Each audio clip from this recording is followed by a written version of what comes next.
असलम राज blog में आप लोग का स्वागत है। देखिए और लाल पहाड़ पर से मैं उतर रहा हूँ। देखिए ये कितना खाड़ है। देखिए सब लोग इधर से जा रहा है, बहुत शाम हो गया है, जाने में वो उतरने में टाइम लगेगा। देखिए इधर गांव दिखाई दे रहा है।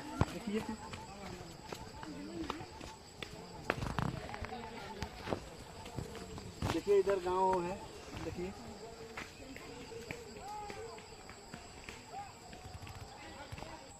देखिए देखिए जंगल टाइप का है। देखिए घास मतलब ऐसे हेलते हैं, हेल के जाएंगे, पहाड़ पर चढ़ेंगे।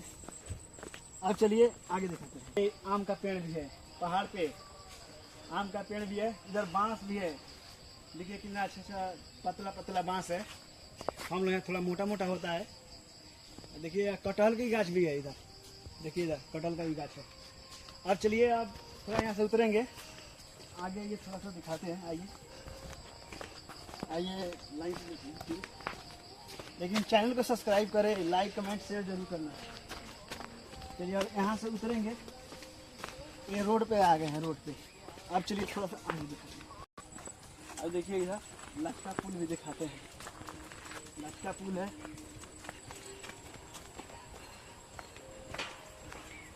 ये लटका पुल से इधर भी है। लटका एक रोड है, रोड देखिए खाड़ में। देखिए इधर भी खाड़ है, लटका पुल भी है। लटका पुल देखिए नीचे भी कितना खाड़ है। देखिए पानी भी बढ़ रहा है। ये लटका पुल है।